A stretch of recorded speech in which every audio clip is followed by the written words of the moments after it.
আবার একটি নতুন রেসিপি নিয়ে আপনাদের পাশে চলে এলাম। পটল, আলু, বেগুন আর চিংড়ি শুটকি দিয়ে রেসিপিটি শুরু থেকে শেষ পর্যন্ত দেখবেন।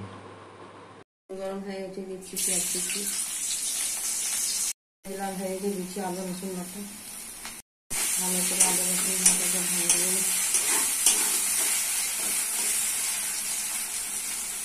রসুন লাল হয়ে গেছে, দিচ্ছি মশলা, হলুদ গুঁড়ো 1 চামচ, লঙ্কা গুঁড়ো 1 চামচ, জিরা গুঁড়ো 1 চামচ, ধনে গুঁড়ো 1 চামচ, লবণ 1 চামচ।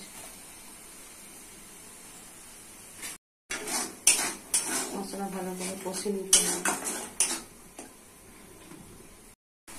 মশলা কষা হয়ে গেছে, সবজি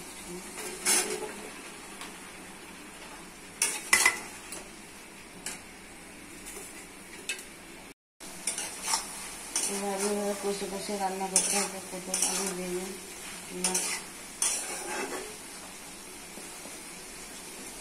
ঢাকা দিয়ে রান্না করে দিতে হবে।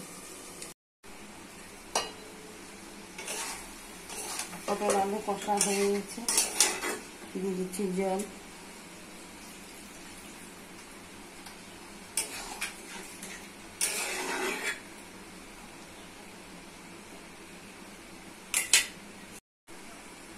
হয়ে গেলে নাম করে দেখাচ্ছি। রেসিপিটি রেডি হয়েছে, কত সুন্দর, কত কালারফুল, কত টেস্টি। বাড়িতে করে খাবেন, পরিবার করে খাবেন, সাবস্ক্রাইব করবেন, সঙ্গে থাকবেন, পাশে থাকবেন।